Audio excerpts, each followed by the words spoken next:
네, 반갑습니다. 저는 한승우라고 하고요. 지금 여기서는 이제 고등, 대수, 그다음에 이제 기하 4단계 이런 거랑 경시 입문 이런 거 정도를 수업을 하고 있습니다.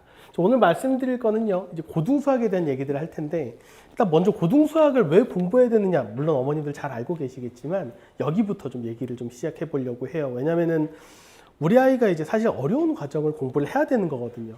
근데 목적을 어느 순간부터 잃어버리고 그냥 과정에 휩쓸려서 그냥 남들과 같이 그냥 어영부영 하다가 어느 순간이 되면 우리 애는 잘 못 따라가는 것 같은데 여기서 벗어나면 뭔가 크게 문제가 될 것 같은 불안감도 있고, 이럴 땐 사실 우리가 초심으로 돌아가서 왜 우리 아이가 고등수학을 공부해야 되느냐, 이거에 대해서 명확하게 한번 정의를 해볼 필요가 있거든요.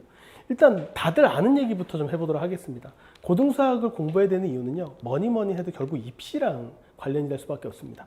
특목고, 물론 이제 과학고, 영재학교는 당연한 거고, 여기서 이제 가장 인기 있는 전국 단위 자사고인 외대부고라든지 하나고라든지, 사실 가서 잘하는 거를 위해서도 좀 수학은 좀 잘 공부를 해야 될 것 같고요. 그 다음에 대입에서는 결국 이런 얘기가 있지 않습니까? 영어가 고등학교를 보내주고, 그 다음에 대학은 수학이 보내주고, 최상위권 경쟁은 국어가 한다라는 말이 있거든요. 자, 그래서 수학으로 결국 대학을 갑니다. 문과도 마찬가지예요. 이제 문이과라는 말이 없는 건 다 사실 다름없거든요. 선택 과목으로 정해져 있는 거고, 문과와 이과 수학이 이제 2028년도부터는 지금 현 고1부터는 교과 과정이 개정되면서 선택 과목도 없죠, 수능에서. 그러니까 수학 자체가 결국 계속 이슈가 될 수밖에 없어요. 문과도 수학을 잘하는 문과 학생이 날개를 답니다. 수학을 잘해야 된다는 건 너무 당연한 거고, 그래서 우리 아이가 어떻게 보면 빨리 좀 고등수학을 시작하는 게 좋지 않을까라는 생각이 되고요. 그 뒷받침을 되는 이유가 뭐냐면, 고등수학은요, 수학적 사고력의 확장을 위해서라고 돼 있는데, 초등수학과 중등수학과 고등수학을 크게 그냥 러프하게 얘기한다면, 초등수학에서는 연산에 대한 감각을 익히는 거라고 좀 보시면 좋을 것 같고요. 중등수학에서는 거기에 대해서 응용이 되고 조금씩 문자를 쓰기 시작하는 응용과 체계화가 만들어지기 시작한다면, 고등수학은 이제 추상화가 되는 거거든요. 일반적인 공식과 일반적인 개념들을 적용하는 추상화를 지키는 건데, 물론 이제 우리 아이가 받아들일 준비가 되어 있다면 그 추상화 과정을 통해서 우리 아이 사고력이 비약적으로 발전을 하거든요. 고등수학을 접하는 것, 그러니까 중학교 문제를 다루는 거랑 똑같은 유형이라도 고등학교 문제를 다루는 것 자체가 개념이 달라요. 그러니까 단적인 예로 1차 방정식이라고 하면 중학교 과정이 있거든요. 고등학교 과정이 똑같이 나옵니다. 근데 중학교 과정에서는 아이들이 그냥 1차 방정식 어떻게 풀 거냐, 문장제를 보고 어떻게 식을 세워서 풀 거냐, 여기에 초점이 맞춰져 있고, 너무 잘 푸네, 좀 어렵게 만들어야지 라고 하면 개수를 소수나 분수로 바꾼다든지 괄호를 좀 복잡하게 준다든지, 이런 형태의 응용을 본다면 고등 과정에서는 1차 방정식을 제대로 풀기 위해서는 문자가 개수로 돼 있을 때 어떻게 케이스를 나눠서 문제를 풀래 라는 추상화 과정까지를 공부하게 되거든요. 그러면 좀 더 깊이 있는 사고력이 생기겠죠. 세 번째로, 이게 제 마이크가 아니어가지고, 시간이죠. 시간 효율을 높이는 학습 로드맵이라고 정해본 게 어떤 거냐면, 사실 선행을 좀 시켜보신 부모님들께서는 중학생만 돼도 선행이 어려워진다는 걸 느끼실 거예요. 왜냐면은 1년에 4번의 시험 기간이 있죠. 중간기말. 그 기간이 실제로 학원 입장에서도 굉장히 괴롭거든요. 학교마다 저는 가끔 이런 생각이 들긴 하는데, 국가에서 정해줬으면 좋겠어요. 중간고사 기간을. 기간이 다 다르다 보니까 학원 입장에서 이것도 굉장히 힘들고, 덩달아서 학부모님들도 되게 어려워집니다. 우리 아이는 아직 시험이 뒤에 남아있는데 이미 시험이 끝난 학생들이 있고, 우리 아이는 시험을 일찍 쳐가지고 시험이 끝나버렸는데 시험이 뒤에 남아있는 친구도 있고, 이런 여러 가지 요인으로 해서 중학생이 되더라도 사실 시간적으로 선행하는 게 쉽지 않고요. 고등학생이 되면 중학교 때까지는 그냥 연습만 하고 그냥 대충 해도 됐었던 수행도 굉장히 중요한 입시의 한 요소가 되거든요. 내신 관리에 수행까지 다 하면은 이제부터는 사실 공부할 시간 자체가 너무 없어요. 할 게 너무 많거든요.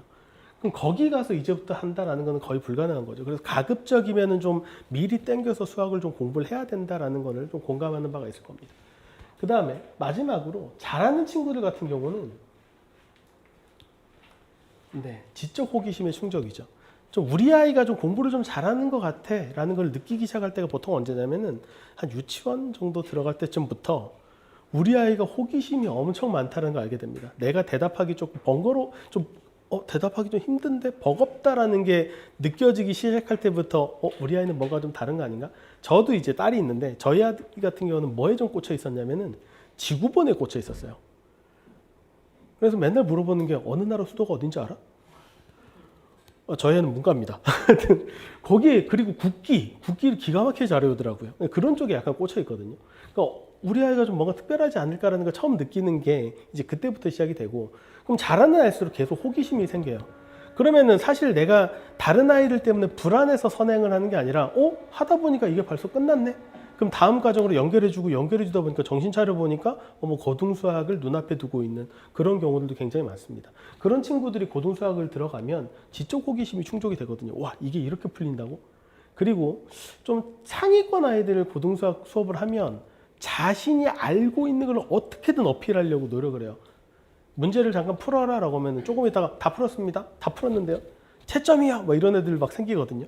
그럼 다른 애들과 약간 위화감이 조성되기 때문에 이게 좀 조용히 하라고 하지만 그거 고쳐지지 않습니다. 왜냐면 본인이 어필해야 되거든요. 나는 이거 다 풀었는데, 다 알고 있는데. 그리고 항상 하는 게 맞았나? 다 맞았다. 뭐 이런 거 꼭 어필을 해요. 애들, 특히 남자애들.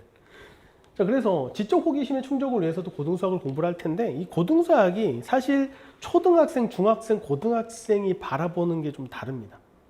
그냥 고등수학 그냥 공부하면 되는 거 아니야? 라고 할 수 있는데, 물론 고등학생은 너무 당연하죠. 본인의 현행이니까. 그래서 그 차이를 좀 더 살펴보면, 일단 방금 말씀드린 것처럼 초등학생 같은 경우는 목표가 잠재력의 발현이라고 저는 생각을 하는데, 초등학생이 고등수학을 공부를 하는 가장 기본적인 이유, 물론 초등 저학년, 실제로 제가 수업하는 친구들 같은 경우 빠른 학년은 초3도 있거든요. 초3 학생들이 고등수학을 공부를 하고 있는데, 그 친구들이 뭐 특목고 입시를 생각하고 있지는 않잖아요. 물어보면은 제가 이제 경남과학고를 나왔는데 과학고를 모르는 친구들이 가끔 있습니다. 생각보다. 그리고 이제 제가 이제 포항공대를 나왔는데 포항공대 몰라요? 지방사립 때잖아요.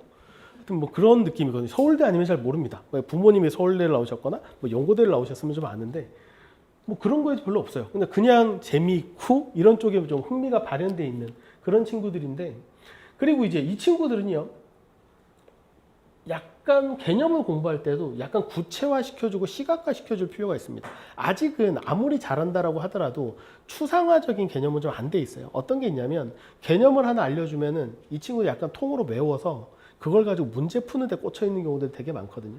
근데 그러다 보니까 우리 아이가 처음에는 잘했는데 어느 순간부터 문제는 계속 풀고 개념은 제대로 안 돼 있고, 다른 데 갔더니 정석이 제대로 안 돼 있대서 정석을 한 번 보고 두 번 보고 세 번 보고 이런 일이 벌어지기 시작하는 게, 아직 추상화를 시킬 수 있는 아직 능력치는 없는 상태에서 자꾸 추상화된 교육을 계속 공식만 외워서 그런 문제가 생기거든요. 그래서 초등학생 같은 경우는 좀 개념을 좀 더 구체화시키고 얘가 어떻게 적용이 되는지에 대한 걸 시각화시켜서 공부시켜줄 필요가 있고요. 그 다음에 문제풀이 역시 마찬가지로 맞았다 틀렸다를 굉장히 애들은 중요하게 생각하는데, 그것보다는 이 풀이의 과정이 어떤지에 대한 얘기를 해주는 게 훨씬 더 중요하거든요. 그러니까 예를 들어서 어떨 때는 노가다에서 푸는 문제들이 있습니다. 근데 그거는 그거대로 본인이 힘을 내서 공부하는 건 되게 중요하죠. 고등학생과는 다 다릅니다. 근데 이제 거기에 대해서는 이제 어떻게 하면 좀 더 효율적인 풀이가 될 수 있는지를 그냥 알려주는 게 아니라 여기서 조금 더 사고를 확장시켜서 이 과정을 어떻게 바꿀 수 있는지, 그럼 뒤에서 배운 과정을 가지고 어떻게 이 풀이를 바꿀 수 있는지, 이런 것들이 훨씬 더 중요한 친구들이고요. 동기부여 같은 경우는 사실 물론 입시가 있는 친구들은 아니잖아요. 그리고 그렇다고 영재학교라든지 영재원이라든지 이런 데 직접적으로 연결이 되는 건 아니니까, 성취감, 말씀드린 것처럼 내가 다른 아이보다 약간 우월하다는 그 느낌이 훨씬 더 중요한 친구들이 하고, 그리고 칭찬에 되게 민감합니다. 칭찬 스티커 하나 이런 게 얼마 전에 이제 농담처럼 이제 선생님끼리 얘기했는데, 칭찬 제도를 만들어서 칭찬 스티커를 붙이면 5개를 모으면 뭘 해줄까요? 큰 스티커를 붙여주자. 거기 애들이 열광을 하는 거거든요. 저도 이제 농담처럼 이제 어떤 거를 많이 하냐면 아이들한테 이 문제를 가장 먼저 푸는 학생들에게 큰 박수 드립니다 라고 하면 그거 받으려고 애들 열심히 풉니다. 큰 박수가 뭐라고? 네. 그리고 플러스 1점! 이거 어디다 쓰는데요? 5점 모으면 내가 사인 하나 해줄게. 여기 애들이 목숨 걸고 문제 풀고 있거든요. 그리고 이제 가끔 제가 재미로 만들어주는 게 뭐냐면, 예를 하나 보여드리면 좋았을 텐데, 스타벅스 VIP 무료 입장권 이런 거 만들어줍니다. 그럼 이게 뭔가요? 라고 하면 이거 들고 당당하게 들어가면 돼. 오늘 아침에도 그냥 갔었는데 그러니까 당당하게 들어가라고. 근데 그런 거 만들어주면 그거 하나 가지고 되게 재밌어하는 친구들이고요. 중학생들은 사실 이걸 해놓은 이유는 사실 좀 초등학생 중에서도 고학년 내지는 조금 더 재능 있는 친구들은 약간 어느 정도 얽혀 있고요. 이게 무게중심이 이쪽으로 좀 돼 있는 거지 실제로는 특목고나 이런 것들을 생각하시면서 보내시는 분들이 제일 많고요. 그리고 더 나아가서 K모라든지 뭐 영재학교 입시 이런 쪽으로 생각하시는 분들이 가장 많고, 그리고 지금부터 좀 빨리 배워놓으면 나중에 고등학교 가서 좀 더 수학이 쉬워지지 않을까? 전략적 우위 때문에 공부를 하는 것도 많고요. 그리고 고등학생들이 당연히 실전 능력이 굉장히 중요하겠죠. 당장 내신을 따야 되니까. 그래서 개념도 이 친구들은 물론 이제 이 정도 연결이 되는 친구들이겠지만 중학교 개념이랑 어떻게 연결이 되는지, 확장이 되는지, 그리고 어떻게 추상화 시켜야 되는지 여기에 대해서 학습을 시키고요. 그럼 결국 그러니까 제가 수업할 때는 구체화에서부터 추상화까지를 연결지어서 학생들한테 개념을 좀 얘기를 하는 편입니다. 그래서 일단 기본적으로 아주 쉬운 예를 들고, 그 다음에 그게 중학교 배웠었던 개념이랑 어떻게 연결이 되는지에 대한 설명을 하고, 그 다음에 어떻게 확장이 되는지까지, 그리고 뒤에 나가선 뭐 고등학교 2학년, 3학년 올라가서 대수, 미적분까지 가면 어디에서 필요한지까지 좀 확장을 해서 얘기를 해주는 편이고요. 거기에 비해서 고등학생들은 엄밀성이 되게 중요하죠. 그냥 수행이라든지 서술형 평가에서 그 엄밀함 때문에 떨어지기도 하고, 그런 형식화가 부족해서 감점되는 요인들이 되게 많거든요. 거기에 초점을 맞춰야 되는 게 맞고, 문제풀이가 너무 다른 게 중학생 같은 경우 유형화 체계화라고 되어 있는데 사실 중학생의 절반은 예비고1이거든요. 근데 그 친구들 같은 경우는 사실 정석 이런 교재보다는 센이나 일품 이런 교재들이 훨씬 더 도움이 되긴 합니다. 왜냐면은 당장 나중에 내신을 받아야 되고, 그 내신을 푸는 전략은 어떻게 문제들을 유형화시키고 체계적으로 풀 건지에 대한 학습을 하는 게 훨씬 더 중요한 친구들이고, 실제로 고등학생이 되면 이제 문제를 얼마나 빨리 풀 것이냐, 쇼컷이 되게 중요하거든요. 그래서 고등학생들한테는 이제 얘기 도는 게 소위 말하는 대치동 어둠의 스킬이라는 게 있거든요. 합성함수 그래프는 뭐 n축으로 변환을 해서 문제를 그린다든지, 3차 함수에서 뭐 그래프의 적분 같은 경우는 뭐 거리곱을 이용해서 푼다든지, 이런 굉장히 다양한 방법들이 사실 시간적 효율성 때문에 나오는 거고, 예를 들어서 1학년 공통수학 1에 나오는 1학년의 복소수 범위에서 뭐 오메가 문제라는 게 있거든요. 오메가 문제를 초등학생들은 오메가 자체가 어떻게 활용이 되는지 성질을 이용해서 풀게 된다면, 사실 여기쯤 보면 대치동에서 고등학생들은 복소평면을 다 가르치고 있거든요. 그런 식으로 수업을 한다든지, 당연히 차별점을 가지고 공부를 해야 되고요. 뭐 중학생 같은 경우는 당연히 뭐 특목고 입시뿐만 아니라 나중에 대치동에서 공부를 하더라도 대치에 있는 유명 고등부 학원의 최상위반의 입반이 될 수 있을 정도의 실력까지 갖추는 게 사실 굉장히 중요하죠. 그런 것까지를 생각을 해서 공부를 해야 됩니다. 그래서 이걸 감안을 하고 우리 친구들이 초등학생이고 목적이 어디에 가지고 있고 거기에 맞춰서 좀 학습 전략을 좀 세울 필요가 있거든요. 이런 차이들을 가지고 우리 어머니도 공부를 해야 될 것 같아요. 그러니까 뭐 우리 아이한테 뭔가 새로운 뭔가를 많이 가르쳐 준다고 고등부에서 가르쳐주는 뭐 합성함수 n축을 가르쳐 줬다더라, 이게 뭐 복소평면을 갑자기 수업을 해줬다더라, 이게 사실 중요한 게 아니거든요. 그래서 좀 어디에 포커스를 맞춰서 공부를 해 나갈 것이냐, 여기에 대한 초심을 잡으시면 좋을 것 같습니다. 자, 그러면 얘기가 좀 길어지니까 넘어가겠습니다. 왜 정석으로 공부를 할까요? 정석을 고등학생들은 거의 안 보거든요. 그러니까 수학의 정석, 특히 실력 정석은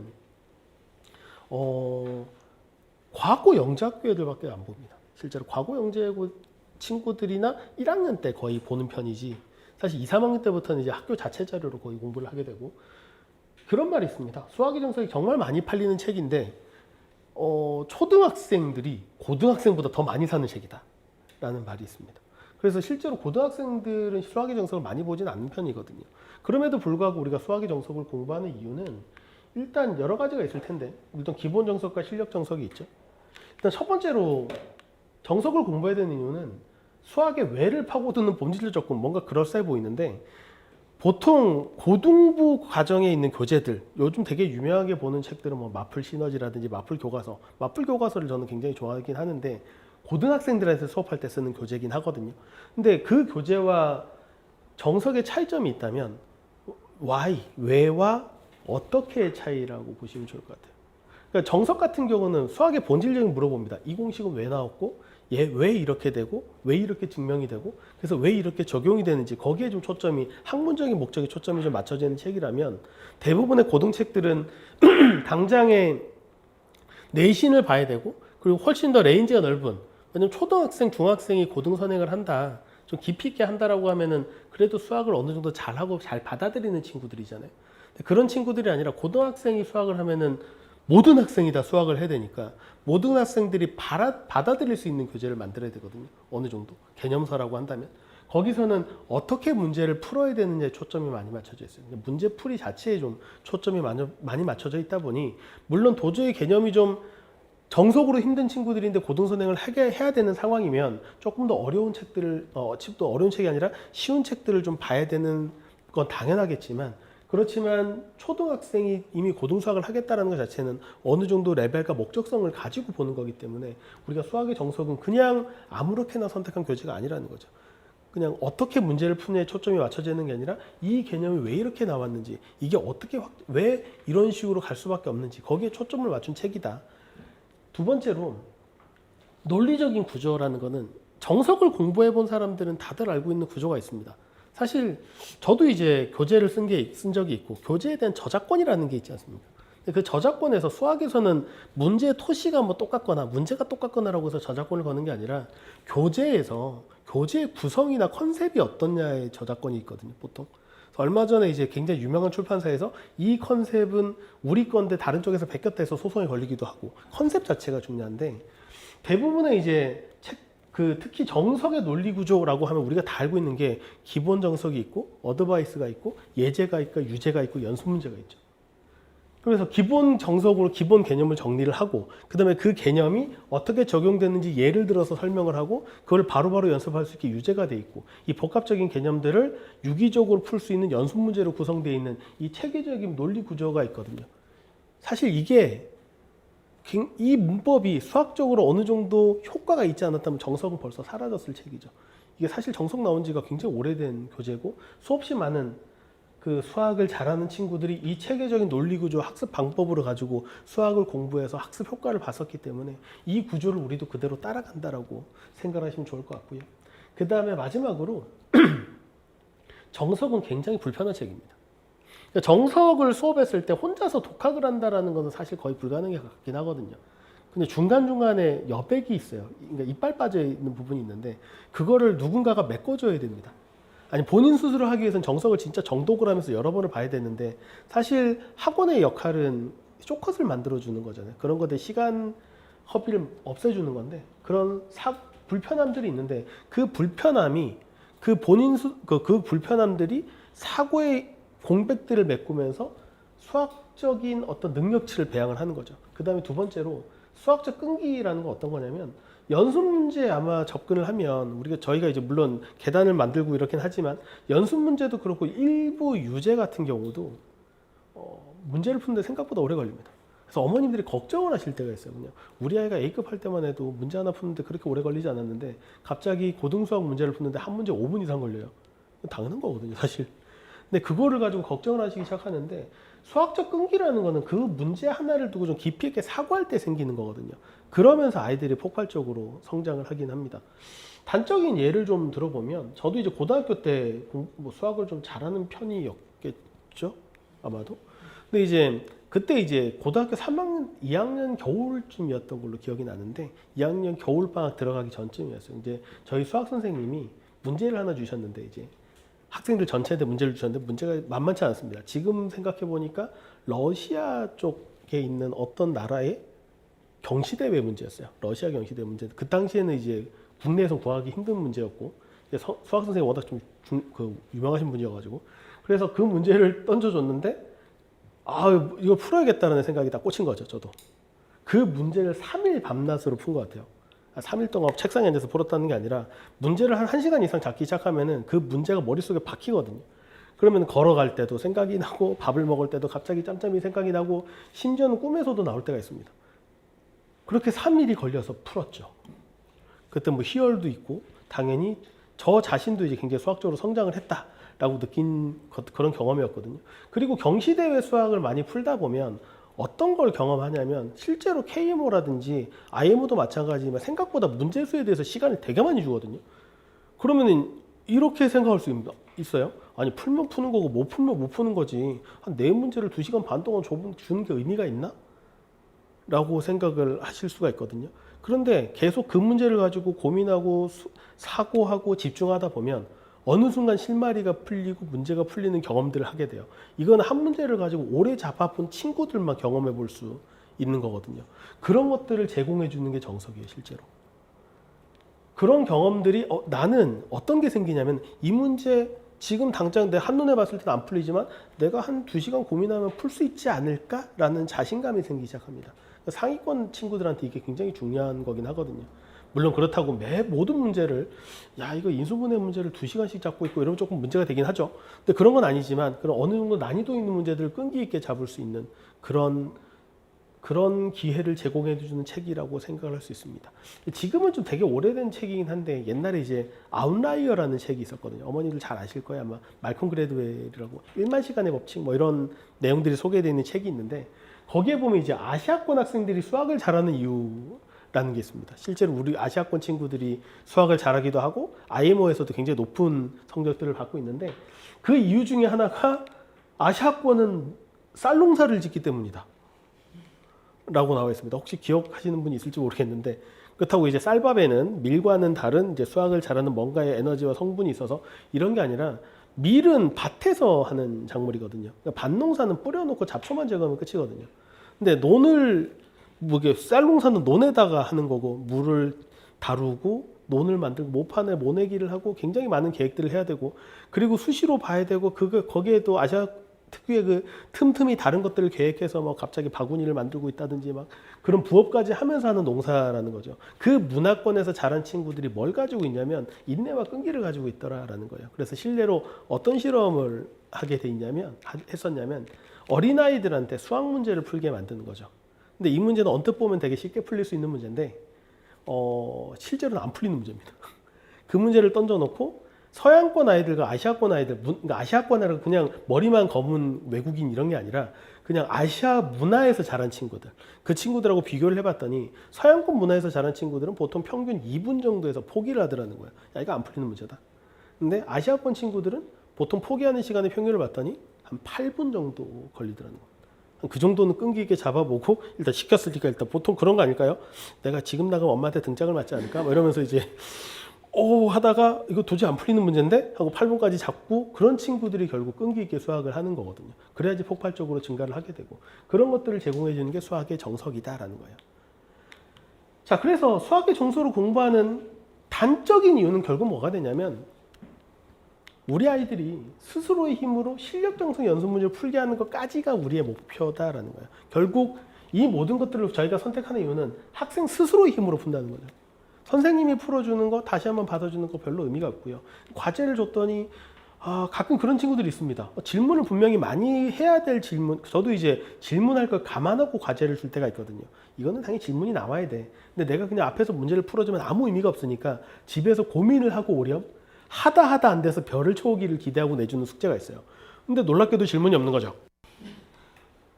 이건 뭐지? 라고 했더니 어떤 이제 과외 선생님이 도와줬어요라는 친구들도 있고 제일 황당했었던 건 엄마가 어젯밤에 콴다를 8번을 찍었습니다. 유료 결제를 하셨겠죠? 하여튼 뭐 그런 경우들이 있습니다. 근데 선생님이 그러면 해줄 게 없어요. 그렇지 않겠습니까? 그죠? 옆에서 얘가 당연히 고민을 해왔지 안 되지. 근데 이거 해라고 했을 때 그 느껴지는 희열이 있거든요. 그걸 만들어야 되는데 이 질문이 없네? 이러면 조금 곤란한 거죠. 그래서 우리의 목표는 학생 스스로의 힘으로 실력 정서 연습을 풀게 만드는 데 디자인이 돼 있다라고 보시면 좋을 것 같습니다. 학생 스스로의 힘이 얼마나 대단하냐면 사실 정석을 공부하는 가장 단기적인 많은 친구들의 목표는 보통 KMO 입상 이런 것들을 많이 생각을 하거든요. 그 한국 수학 올림피아드가 오히려 중학생들이 잘 치지 않습니다. 요즘에는 초등학생들이 많이 쳐요. 왜냐하면 중학생들 되면 영재학교 입시가 좀 더 중요하죠. 예전에는 KMO 1차는 아니고 KMO 2차 은상이면 과거 특별전형이 됐습니다. 그래서 이제 KMO 자체가 한때는 이제 거의 뭐 4만 명, 5만 명 이렇게까지 칠 때가 있었어요.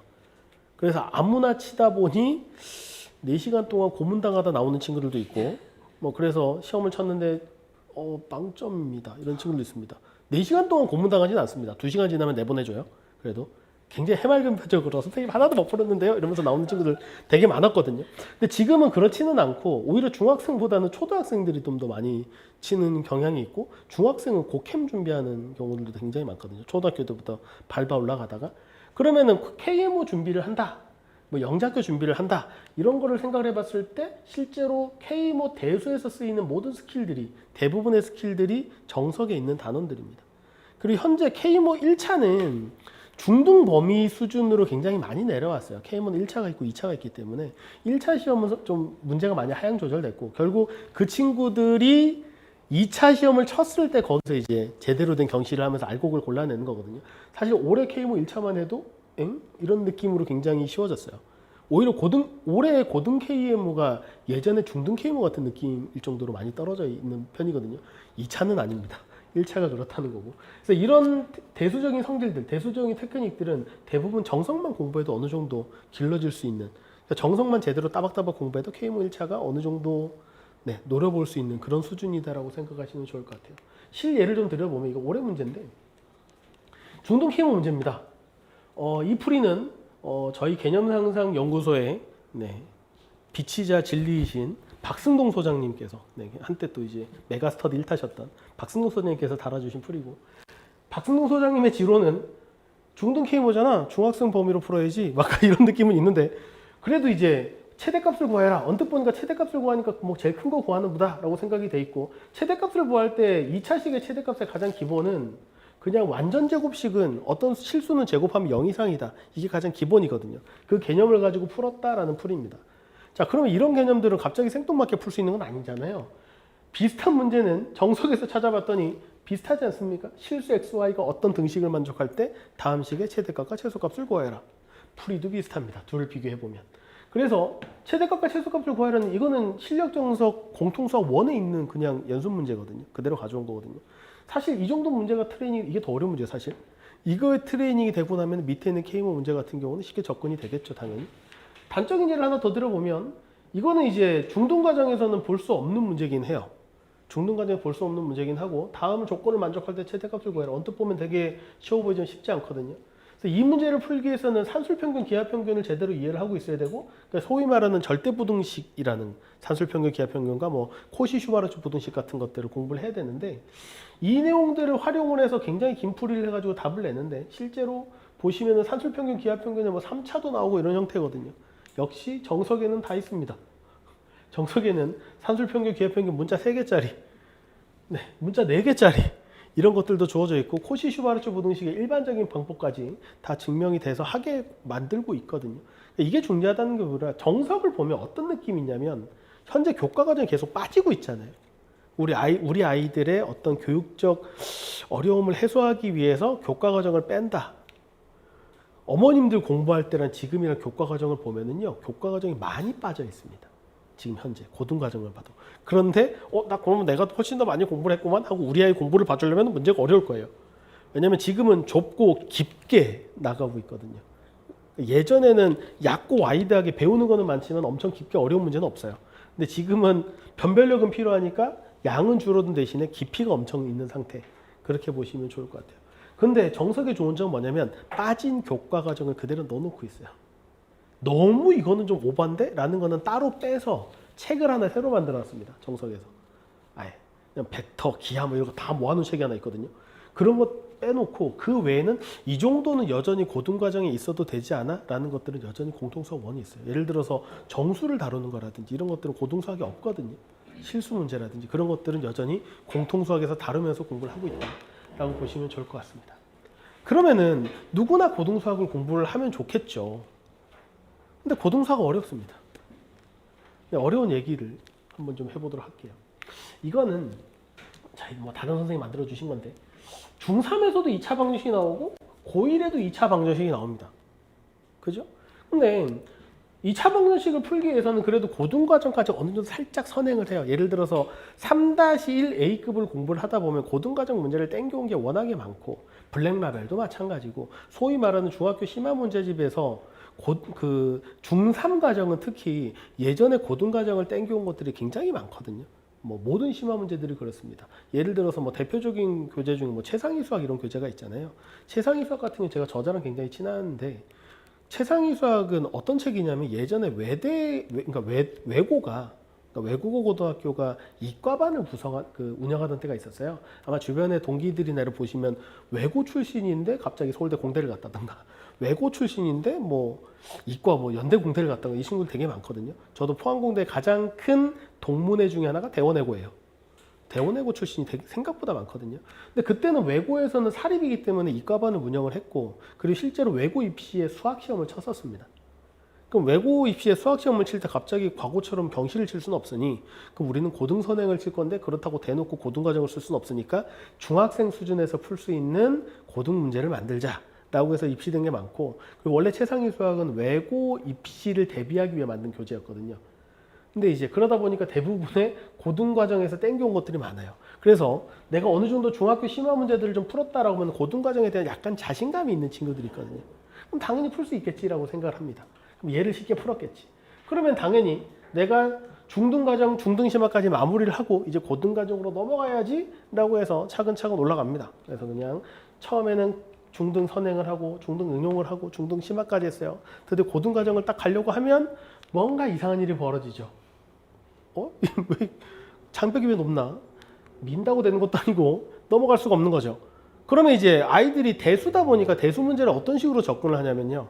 애들이 힘으로 풉니다. 일단 자기들이 알고 있는 모든 이상한 자기만의 법칙들을 총동원을 시켜가지고 뭔가 뱅글뱅글 돌아가면서 뭔가 썼는데 자기도 못 알아먹고 막 이러면서 글씨를 쓰기 시작하거든요. 그러면서 풀다가 결국 헥헥거리면서 못 푸는 거죠. 안 풀리는 게 너무 당연해요. 왜냐면 얘는 단순하게 중등 과정에서는 판별식이라는 말이 없거든요. 그렇지만 판별식을 배우기 때문에 얘는 판별식을 가지고 푸는 문제예요. 그냥 풀면 됩니다. 똑같이 2차 방정식이고 근 관련된 문제인데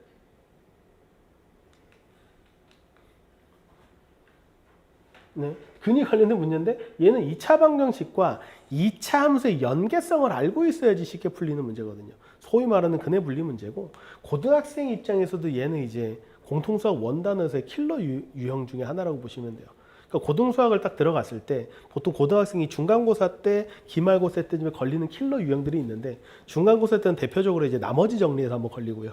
기말고사 때는 대부분 이제 여기 그 근분리 문제랑 최대차수 이쪽에서 한번 걸리거든요. 제한된 범위에서 최대차수 이쪽에서 많이 걸리는데 그 유형의 문제인 거죠. 그럼 이 친구 나중에 이제 좀 외우기도 합니다. 얘를 풀기 위해서는 3개를 봐야 돼.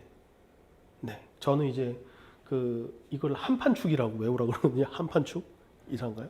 함수값의 부호, 판별식, 축의 위치, 이 3가지를 봐서 문제를 풀어야 된다라고 얘기를 하는데, 그거에 대한 학습이 안 돼 있으면 아예 힘으로 푼다고 되는 문제는 아닌 거죠. 그럼 당연히 문제가 생깁니다. 그러면은 이 간극은 생각보다 넓거든요. 그럼 이 간극을 어떻게 메울 거냐? 어떻게든 네가 한번 부딪혀 버렴? 이라는 거는 좀 무리가 있겠죠. 그래서 저희가 생각하는 방식은 계단을 만들어주면 되지 않겠는가. 실제로 정석 공부를 할 때 정석이 너무나도 좋은 교재이긴 한데, 어떤 문제를 딱 만나시게 되냐면 처음에 개념을 열심히 공부를 했어요. 예제, 유제까지는 잘 풀어요. 왜냐하면 선생님 앞에서 예제를 풀어주거든요. 그럼 이 건방진 놈들은 그냥 선생님 예제 풀어주고 있는데 그거 안 듣고 밑에 유제 풀고 있습니다. 다 풀었는데 채점해달라고, 다른 애들 풀 시간도 안 주고. 그런 식으로 쉽게 풀어요. 근데 연습 문제를 딱 들이밀면 갑자기 이제 문제가 생기죠. 연습 문제가 안 풀려요. 그래서 정석을 2번 보니, 3번 보니, 4번 보니 이런 친구들이 대부분의 문제가 뭐냐면 연습 문제 해결이 안 돼서 그런 경우도 되게 많습니다. 그럼 2번째 보면 연습 문제가 해결이 되냐? 그렇지 않거든요. 갑자기 실력이 업그레이드 되는 게 아니라 똑같아요. 개념은 한번 들었기 때문에 또 아는 것 같아. 그래서 대충 듣고, 유제도 저 다 풀었었는데요. 그래서 선생님 너 나와서 풀어봐라고 하면 실제로 잘 풀어요. 그리고 연습 문제는 또 못 풀죠. 이 문제가 계속 반복이 됩니다. 그러면은 결국 예제, 유제 개념과 연습 문제 사이에 급가는 분명히 있거든요. 그리고 정석이 되게 얇은 책이고 문제가 별로 없다라고 생각하지만 센이라는 교재가 문제가 그냥 유형별로 너무 많은 거지, 정석도 문제가 상당히 많은 문제집 중에 하나거든요. 생각보다. 그럼 이 간극을 어떻게 넘길 거냐? 그래서 저희는 다음과 같은 3단계 학습법으로 학생들을 수업을 하고 있습니다. 일단 3단계고요. 첫 번째 단계는요. 일단 학생들의 기초를 다져야 되겠죠. 개념을 확실하게 시키고 시각화시켜서 개념들을 익힌 다음에 유형화시키고 추상화까지 가는 개념을 익힌 다음에, 일단 기본 정석의 예제 유제를 푼다고 갑자기 연습 문제로 적용되는 건 아니니, 일단 현재 RPM과 같은 교재는 유형별로 연습할 수 있도록, 유형별 교재잖아요. 그 교재의 도움을 받아서 학생들이 유형별로 충분히 개념을 연습할 수 있도록 정리를 해주는 게 첫 번째 단계예요. 아이고, 넘기면 안 되나요 혹시? 네, 어차피 뒤에 또 나옵니다. 네, 두 번째, 그럼 연속 문제 풀어야 되잖아요. 대신에 두 번째 단계는 한 번 더 실력을 쌓아야 되겠죠. 그래서 이번에는 실력 정석의 예제와 유제를 가지고 한 번 더 개념을 정리를 합니다. 그러고 나서 이제 기본 정석 연습 문제를 푸는데 이게 되게 재밌는 일이 벌어지는데 지금 2단계 수업하는 친구들이 이런 얘기를 합니다. 실력 정석 예제 유제를 풀었더니 기본 정석 연습 문제가 쉽습니다. 그런 말 듣기 힘들죠. 근데 그렇다고 그럼 실력 정석 예제 유제는 어렵냐? 근데 잘 따라와요. 왜냐하면 개념 다시 한번 이미 아는 개념 한 번 더 정리해줬지. 그 다음에 예제 한번 풀어줬지. 그 다음에 그 예제 그대로 한번 유제 풀고. 그리고 거기에 대해서 계속 누적 테스트 보거든요. 그러니까 이제 예제 유제가 어느 정도 정리가 된 상태에서 기본 연습 문제를 풀면은 오히려 기본 연습 문제가 더 쉬운 것 같아요라는 말이 나오기 시작하죠. 그러면 이제 연습 문제를 굉장히 쉽게 정리가 됩니다. 그러나 우리의 목적은 뭐죠? 실력 정석의 연습 문제를 푸는 거죠. 그래서 마지막 3단계에서 이제 실력을 심화로 완성시키는 거죠. 마지막 3단계에서 실력 정석 연습 문제와 함께 추가적으로 심화 문제들, 블랙라벨이라든지 일품이라든지 이런 심화 교재를 가지고 최상위권으로 도약할 수 있도록 도움을 주는 3단계 과정으로 만드는 거죠. 그러면 이런 3단계의 계단을 통해서 우리 친구들이 룰루라로 넘어갈 수 있겠죠. 그래서 저희는 이렇게 3단계 과정으로 하는데 어머님들이 이제 걱정하는 게 이제 실력 정석 보통 이제 다른 학원에서도 기본 정석, 실력 정석 단계별로 하는데 잘 안 되더라 라고 하지만 저희는 이렇게 좀 더 계단을 얇게 만든 거예요. 2계단으로 갈 게 아니라 3계단으로 충분히 넘어갈 수 있도록 단계를 낮춰준 거죠. 그럼 사실 기간은 그렇게 차이가 없습니다. 뒤에 나오겠지만. 그래서 기본 정석과 실력 정석을 가지고 일단 1단계는 기본 정석, 기본 문제랑 유제, 그리고 문제풀이는 개념 원리 RPM에 있는 문제 중에서 너무 어려운 문제를 빼고 어느 정도 선별을 해가지고 문제를 접근을 시키고요.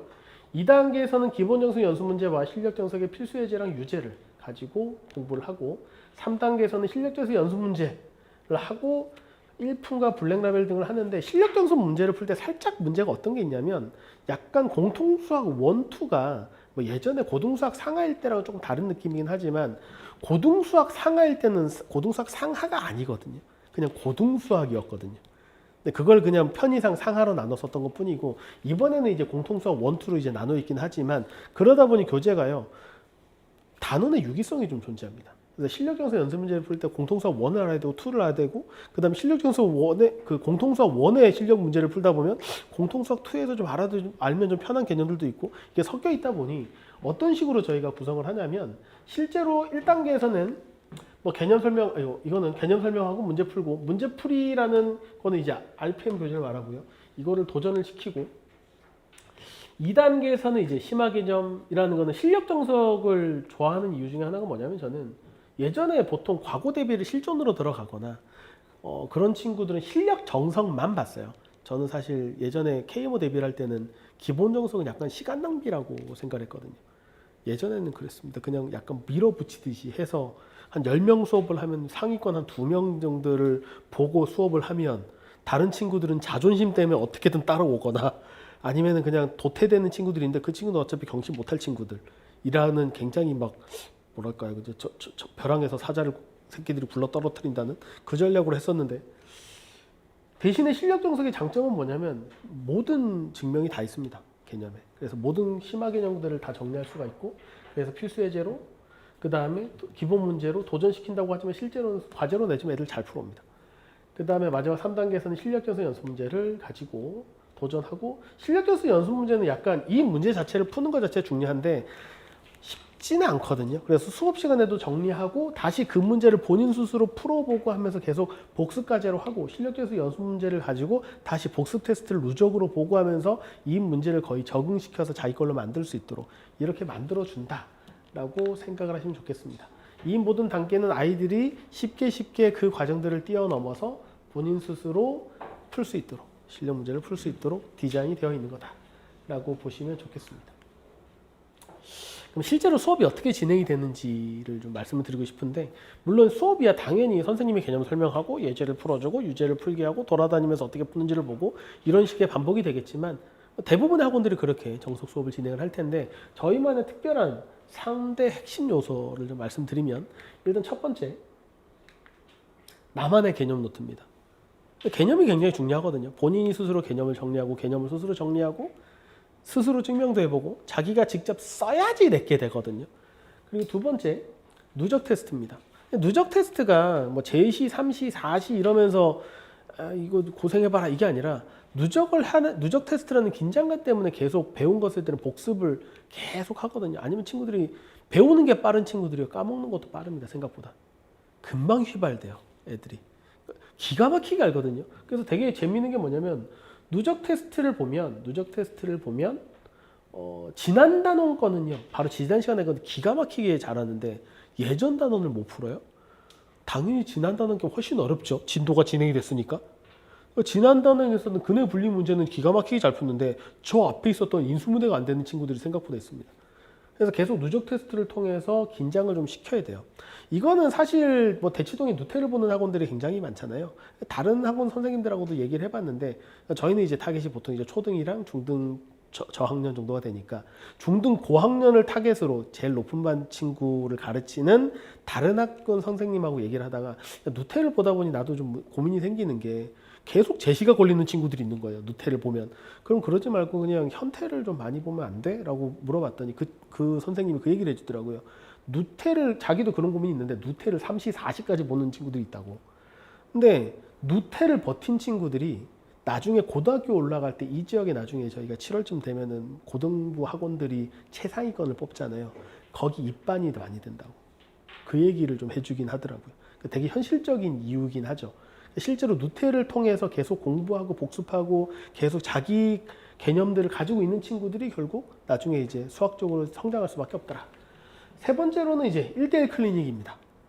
저희는 이제 1대1 클리닉을 조금 수업 내 클리닉과 수업 외 클리닉이 있는데 구체적으로 말씀을 드리면 일단 첫 번째 나만의 개념 노트는 이렇게 생긴 정석의 개념입니다. 잘 보이지도 않죠? 원장님이 불 꺼주기로 했는데 나가버렸네요. 잘 안 보인다고 앞에 불을 꺼주겠다라고 했는데 네, 괜찮습니다. 뭐 어차피 안 보이시잖아요. 사실 정석의 구조가 이렇게 돼 있는데 아마 어머님들 공부하셨을 때 공부를 되게 잘하셨을 겁니다. 그죠? 네, 그런 분들은 아마 이거 일일이 다 읽어보셨을 거예요. 그게 아닌 대부분의 친구는 뭐 하느냐? 여기 잘 보이지도 않는 거. 근각 예수의 관계 기본 정석이라고 돼 있는 요것만 딱 외워서 그냥 예제 유제 풀고 있습니다. 망하는 거죠. 그러면 사실. 정석의 기본은 사실 여기는 어드바이스라고 되어 있는 것들이 있거든요. 그게 훨씬 더 중요한 건데 근데 이게 사실 보기 쉽지 않아요. 너무 자세히 돼 있어도 어렵고 너무 안 돼 있어도 어렵고 깔끔하게 정리하는 능력이 없거든요. 그래서 이런 식으로 돼 있으면은 핵심도 뭔지 모르겠고 뭐가 증명인지도 모르겠고 증명 다 써 있거든요. 사실 여기. 그러니까 본인 스스로도 안 되고 눈으로만 읽게 되는 그런 문제가 있습니다. 그래서 이 모든 공식들과 개념들, 핵심만 간결하게 증명 수술해 볼 수 있고 그 문제에 대한 기본적인 예제까지 풀 수 있도록 한 권에 깔끔하게 정리한 교재가 바로 저희가 쓰고 있는 개념 노트입니다. 이제 공통수학 1 개념 노트고요. 잘 안 보이시죠? 확대 한번 해볼까요? 네. 일단 뭐 나머지 정리다. 나머지 정리의 개념이라든지 이런 것들을 쭉 써 있고 여기에 대한 증명들은 요 오른쪽에는 줄칸이 있습니다. 거기에 선생님이 앞에 쭉 증명을 해주고 거기에 대해서 한번 스스로 좀 써보게 하는 그런 형태로 진행이 되고요. 얘를 1차원적으로 풀 수 있는 기본적인 예제로 한번 문제를 풀면서 나만의 개념 노트를 하나씩 만들어 놓는 거죠. 당연히 원과 직선의 뭐 위치관계다. 이거 선생님들 다 해드릴 거고 왜 이렇게 판별식으로 보는지 그리고 원의 중심에서 직선까지 거리로 보는지 거기에 대한 설명들 다시 한번 직접 써보고 문제를 풀고 있는. 그래서 실제로 학생이 써본 걸 보면은 이런 식으로 돼 있습니다. 뭐 산술평균, 기하평균 아까 나왔었죠. 산술기하 조합평균에 대해서 개념이 있으면 코시 슈바르츠 부등식까지 절대 부등식에 대한 내용이 있고 그거를 본인 스스로 증명도 다 하고 써보는 그리고 문제 푸는 네, 학생이 쓴 거예요.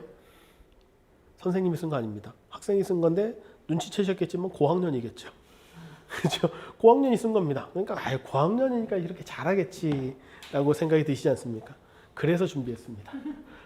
자, 이거는 공통수학 1에 있는 근해 분리 문제. 아까 했었던 이 문제 어려워요라는 그 문제잖아요. 아까 우리 친구가 벽을 넘지 못하던 그 고등수학 문제입니다. 그 관련된 개념이고요. 그래서 이거는 근분리 문제 첫 번째 0보다 크냐 0보다 작냐에 대한 문제들인데 이런 식으로 일일이 다 선생님이 써준 거 증명하고 썼습니다. 몇 학년일 것 같습니까? 초등학교 3학년 친구입니다. 네. 여학생일까요? 남학생입니다. 남자 글씨 아닙니까? 네, 초등학교 3학년 친구고요. 물론 제일 잘 된 거 보여드리는 겁니다. 네, 다른 친구는 물론 엉망진창인 친구들도 있지만 대부분 이 정도 내용을 써 있어요. 단지 폰트가 다르지. 네, 그렇게 해서 이것들은 제대로 쓰는지 계속 검사하면서 쓰게 만들고 있고요. 두 번째, 누적 테스트입니다. 누적 테스트 말씀드린 것처럼 그냥 계속 테스트를 누적해서 보는 거고요. 누적 테스트에서 안 넘어가네. 네.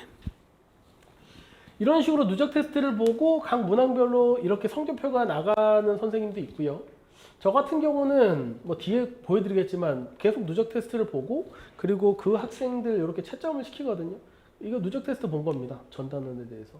이것도 뭐 글씨는 혹해하지만 풀이 과정까지 잘 썼죠. 네, 이것도 초등학교 3학년 친구입니다. 네. 그리고 이거는 같은 반의 다른 친구. 네, 이 친구가 사실 에이스긴 한데 간결하게 풀이 과정을 쓰고 역시 남학생입니다. 뭐 글씨는 제가 최선을 다해서 알아보고 있습니다. 네, 이 정도면 굉장히 잘 쓰는 편이라고 생각하실 건데 이거보다 훨씬 잘 쓰는 친구들이 있습니다. 몇 명 중에. 사실 성격인 것 같고요. 네, 그럼 저희 학원을 오면은 폰트도 좋아집니다라고 하면 좋겠지만 실제로 그렇지는 않습니다. 안타깝죠.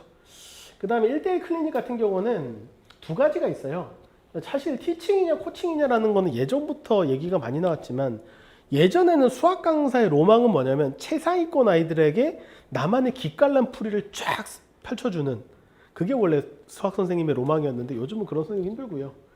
지금은 이제 등급도 사실 많이 벌어져 있기 때문에 아이들에게 어떻게 이 문제를 풀 수 있게 이끌어주느냐가 수학 선생님들이 가장 큰 관심이긴 하거든요. 그래서 아마 대부분의 학원들도 그 클리닉 시간을 안 잡으면 좀 힘들어지는 경우들은 되게 많습니다. 요즘에도. 그래서 저희도 코칭에 신경을 많이 쓰고 있고 그래서 1대1 클리닉은 두 가지 종류가 있는데 저 같은 경우는 수업 시간 내에 개별 관리를 하는 거랑 주말 고등수학 오픈 클리닉이 있습니다. 그래서 간단히 설명을 드리면 수업 시간 내에는 당연히 과제를 검사하고 교재를 검사합니다. 물론 우리 친구들 다 믿어 의심하지 않지만 그리고 어머니들께서도 많이 케어를 해주시고 있지만 이빨이 빠져있는 문제가 있거나 아니면 자기 마음대로 일단 뭐라도 썼으니 동그라미를 쳐볼까? 라고 하는 친구들이 있거든요. 그런 친구들 일일이 좀 꼼꼼하게 검사를 하고 왜 얘는 안 풀어져 있니? 얘는 왜 오답을 안 했니? 이런 것들을 좀 하면은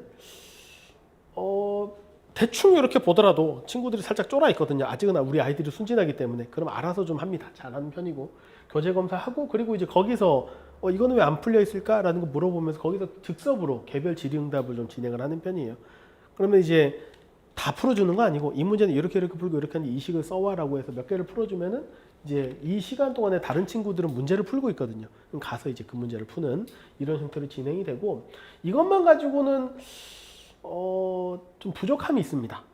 어떤 부족함이 있냐면 아까 말씀드린 것처럼 과제를 해서 분명히 과제를 질문을 많이 해와야 되는데 어머님께서 콴다를 8번 찍으시는 분들이 진짜 있거든요.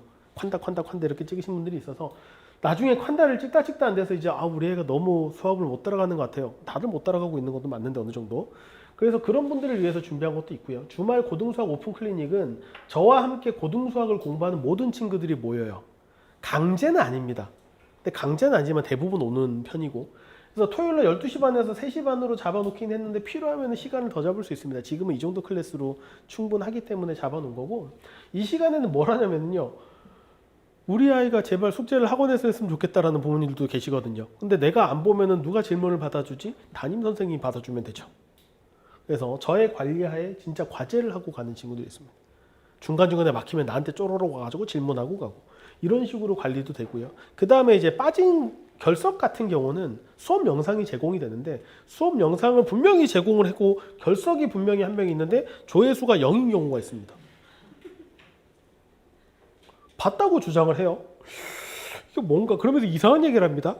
유튜브가 이상한가 봐요. 뭔 소리지? 그런 친구들이 있어서 그런 친구들은 그냥 깔끔하게 와서 그냥 제가 보는 앞에서 문제를 풀고 정리를 하면 되고 또 재시험이나 이런 것들은 저는 이제 재시험을 어떤 형태로 진행하냐면 재시험 쳤으니까 주고 끝났네 가고 이게 아니라 또 틀렸으니까 삼시를 오렴 이게 아니라 재시험을 보고 나서 오면은 틀린 문제를 채점을 하고 틀린 문제 체크를 해서 다시 보냅니다. 그게 다 통과될 때까지 계속 있어야 되거든요. 재시험은. 대신에 이제 중간중간에 정 안 되는 게 힌트를 주죠. 그거를 많이 하는 게 바로 이 시간에 진행을 한다라고 보셔도 괜찮을 것 같아요. 주말 오픈 클리닉은 계속 좀 확대를 하려고 하는 상황입니다. 그럼 도대체 이 시간에 하는 것들에 대한 내용들을 좀 보여드리면 이건 좀 진짜 꺼야 될 것 같은데 잠시만요. 이러면 제가 얼굴이 조금 시커멓게 보이겠지만 제 얼굴 보러 오신 건 아니잖아요. 이거는 학생들이 수업 시간에 쓴 겁니다. 학생이 직접 수업 시간에 쓴 내용이고 수업 시간에 이 정도 필기를 시키는지 그리고 내가 수업 시간에 한 거를 네가 잘 썼는지 이런 걸 교재를 합니다. 저희가 쓰는 교재가 보통 수업용 교재, 과제용 교재 똑같은 워크북 2개를 하고 문풀 교재를 쓰고 개념 노트를 해서 보통 4권 정도를 쓰거든요. 그러니까 수업 시간에 했었던 거는 예제는 제가 풀었잖아요. 그죠? 그거를 제대로 받아 썼는지도 확인을 해야 되고 그 다음에 그 예제를 수업 교재에 다시 네가 풀어왔는지 이것도 이제 확인을 해야 되거든요. 그래서 그런 것들을 확인한다라고 보시면 좋을 것 같아요. 이거는 이제 그 똑같은 워크북 수업용이 아니라 그 과제용 워크북을 학생이 가져온 거를 검사해 본 겁니다. 분명히 이제 제가 풀어준 문제거든요. 그걸 본인 스스로 다시 풀어왔는지 이것들을 일일이 검사하는 그런 과정을 하고 있다. 지금 보여드리는 것도 초등학교 3학년입니다. 이거는 이제 문풀 교재고요. 아까 얘기했던 RPM 교재도 저희가 워크북으로 쓰고 있고 그럼 풀어온 거는 풀이 과정까지 다 해서 쓰고 고쳐왔는지까지 제가 확인을 하고요. 본인 스스로 고쳐온 것들 이런 것들 정리를 하고 있고요. 그 다음에 이 친구는 좀 특이한데 모든 오답을 포스트잇에 쓰는 친구가 있습니다. 초등학교 3학년 남자인데 네, 약간 이거 어렸을 때부터 이런 습관이 제가 시킨 건 아닙니다. 왜 포스트잇 안 써? 이러진 않거든요. 이런 식으로 이거는 저한테 질문을 하는 것들은 다 이렇게 붙여요. 질문을 해서 질문에서 제가 풀어준 풀이들은 다시 이렇게 받아줬고 이거 뗀 다음에 다시 지워서 다시 풀고 뭐 이런 식으로 하거든요. 네, 무시무시하죠. 네. 일단 그리고 이것도 같은 친구인데 이런 식으로 포스트잇으로 다 이제 개념 같은 것도 필요한 경우는 다 질문에 개념을 모르겠어요. 기본 질문한 거 정리해서 쓰고 이런 식으로 하고 잘 하고 있는지 관리를 하고 있는 편입니다. 이거는 너무 잘된 것만 보여드리는 것 같아서 네, 이거는 중학교 1학년 친구, 호쾌한 남자친구. 왼손으로 쓴 글씨와 오른손 글씨가 별 차이가 없는. 뭐 이렇게 쓰더라도 제가 다 열심히 알아봅니다. 아, 이게 답이 맞구나. 네, 한숨은 나지만 뭐 점점 좋아지겠죠. 처음에는 더 못 알아봤거든요. 네, 글씨가. 네, 그렇지만 이거는 조금씩 좋아집니다. 그래서 계속 제가 강조하는 거는 한글은 못 써도 좋은데 제발 영어랑 숫자는 좀 알아볼 수 있게 써달라. 네, 큰일 난다 나중에. 뭐 이런 얘기들을 하고 있는 친구고요. 이거는 클리닉 하고 있는 장면입니다. 실제로 다른 친구들이 문제를 풀고 있고요. 그리고 한 명씩 이렇게 나와가지고 저한테 이렇게 책 검사를 받고 질문을 하고 네, 그러고 있는 장면입니다. 네, 한번 아이들한테 찍으면서 이제 초상권이 있으니 절대로 뒤돌아보지 마라. 네, 라고 해서 이제 뒤돌아보지 않고 있는 친구들이고 저희 클래스는 보통 이제 최대 10명까지입니다. 10명까지로 구성되어 있기 때문에 휴먼 페이스라서 야, 한 명씩 부르면 너무 번거롭지 않나요? 라고 할 수 있지만 이 강의실을 제가 쓰지 않거든요. 네, 그래서 10명 정도라서 충분히 관리를 한다라고 보시면 좋을 것 같고 그럼 수업 이후에 관리는 어떻게 진행이 되냐면 일단 두 가지가 있습니다. 매일매일 카톡으로 피드백을 드리고요. 그 다음에 복습 영상 라이브러리 좀 있어 보이지 않습니까? 네, 복습 영상 라이브러리를 하는데 일단 첫째 매일매일 카톡은 이런 식으로 갑니다. 제가 보낸 거겠죠? 금요일이니까 얼마 전이네요. 그래서 수업 내용 보내고 과제가 먼저 보내고 오늘의 전달사항 퀴즈 봤는데 10점 이상이 통과인데 평균은 몇 점이다. 그 다음에 이 사이트에 들어가서 문풀 교재 빠른 정답도 있고 주간 퀴즈도 있고 시험지도 있다. 이게 뭔지는 조금 이따 보여드릴 거고 그리고 누구누구는 안타깝게도 9점이라서 재시험 대상입니다. 재시험 대상이니까 무슨 시험지를 받아서 공부해야 된다 라고 해서 어머니한테 이렇게 보내면 됩니다. 그럼 이제 피드백이 쭉 오실 거고요. 그 다음에 계속 이런 식으로 문자하고 이게 뭐냐 방금 뭔가 지나갔죠? 저거는 뭐냐면 도저히 학원에 올 수 없는 초등 친구들이 있어요. 초등학생들이 제일 바쁘거든요. 거의 분 단위로 쪼개가지고 학원을 다니잖아요. 그냥 여기까지 뭐 영어학원 가야 되는데 선생님 남으면 안 되는데 이런 친구들 꼭 있거든요. 그래서 뭐 5분 일찍 맞춰주면 안 돼요. 뭐 이런 친구들도 있고. 그래서 어머님께서 요구를 하셔가지고 어머님 감독하에 집에서 제 시험을 본 겁니다. 그럼 제 시험을 보면은 그 시험지를 저한테 카톡으로 시험지를 보내달라라고 해서 제가 채점하고 이렇게 진행한 시험지였고요. 이런 식으로 피드백은 어머님이랑 개인적으로 이제 계속 가고 있고요. 과제는 학생한테도 날아갑니다. 근데 이제 초등학생들은 학생이 핸드폰이 없거나 카톡이 안 되는 경우들이 있어서 핸드폰이 있으면 문자로도 보내주는데 그게 아닌 경우는 그냥 어머님들이 알아서 해주시면 되겠고요. 그 다음에 복습 영상 라이브러리를 왜 이렇게 거창하게 붙였느냐. 학생이 수강을 하면 저랑 수강을 하면은 학생마다 사이트가 하나 생겨요. 이렇게 누구누구 학생의 공통수학원 1단계 사이트입니다. 이거 세모를 누르면 제 소개가 쫙 나옵니다. 네. 그 다음에 문풀 교재에 대한 빠른 정답이라든지 빠른 정답 이거는 PDF를 받을 수 있고 얘를 부르면 이미지가 쫙 펼쳐져요. 이거는 왜 이름을 가려놨냐면 이 학생의 누구누구인지 모르는 학생의 시험지를 다 스캔한 겁니다. 시험지 집에 보내면 날아가죠. 어머님께서 너 시험 봤니? 네. 시험지는? 그러게요. 뭐 이런 경우 되게 많거든요. 우리 애가 뭘 틀렸는지를 보고 싶은데, 그래서 저는 시험을 보고 나면, 퀴즈 보고 나면 무조건 다 잘라서 스캔을 합니다. 스캔을 해서 학생별로 다 사이트에 올려놔요. 어머님께서 굳이 시험지 내날 안 하셔도 됩니다. 그냥 여기서 찍어보면 이놈 시키 그냥 왜 다 찍었을까? 왜 시험지 뒤에 낙서를 해놨니? 이런 거 다 이제 알 수가 있습니다. 네, 그렇게 해서 시험지 결과가 있고, 그럼 이 친구가 만약에 퀴즈를 봐야 된다, 제 시험을 봐야 된다라고 하면 이 시험지의 원본 시험지를 쫙 이렇게 올려놓습니다. 날짜별로. 그래서 이번에 봤었던 거를 다운받아서 공부시킨 다음에 복습 테스트를 보면 되는 거죠. 네, 제 시험을 그렇게 보면 된다라는 거고, 왜 수업 영상 라이브러리냐면은 지금까지 했었던 모든 수업은 이런 식으로 영상으로 다 올려져 있습니다. 네, 그래서 언제 어디서나 다시 보는 나만의 과외 선생님. 물론 잘 안 봅니다. 조회수가 자꾸 뭐 많이 떠봐야 2구, 3이고 애들한테 이제 항상 얘기를 해요. 아니 봤으면 좋아요 한번 눌러줘. 좀 제발 좀. 그러면 그 주에 좋아요 한 2개 생깁니다. 네, 그거 말고는 댓글은 막아놨습니다. 제가 댓글은 일부러 막아놓은 게, 한 번은 제가 이제 뭐 헤어스타일이 그렇다 보니까 댓글에 돈 스파이크가 수업을 하고 있다라는 댓글이 한번 걸린 적이 있고, 그 다음에 뭐 개그맨이세요? 뭐 이부터 해가지고 뭐 그런 게 몇 개 있어서, 그 뒤로부터는 요즘에 그분이 이미지가 그렇게 좋은 건 아니어가지고 이제 댓글은 막아놓은 상태고요. 네, 그 대신에 이제 좋아요는 누를 수 있습니다. 구독도 하시면 좋고요. 구독이 지금 500몇 명밖에 안 돼서 좀 아쉽거든요. 하여튼 그래서 이렇게 쭉 날짜별로 이렇게 쭉 다 클릭해서 보실 수가 있습니다. 이렇게 정리가 되어 있고, 이 사이트는 수강하는 동안은 계속 열려 있다라고 보시면 좋을 것 같아요. 이런 식으로 진행이 됩니다. 똑같은 사람입니다. 저는 이제 항상 부채를 들고 다니거든요. 네, 부채로 이제 지시봉도 쓰고, 그리고 학생들이 이제 지금은 뭐 에어컨 틀어놔서 그렇긴 않은데 겨울에 특히 졸아요. 그럼 이제 그렇다고 들고 가서 때릴 수 없으니까 부채질을 좀 해주면서 깨우고, 이런 식으로 많이 씁니다. 그리고 이제 부채를 펼치는 소리 가지고 깨우기도 하고, 네, 그런 식으로 쓰고 있다라는 겁니다. 그래서 뭐 애들이 막 네.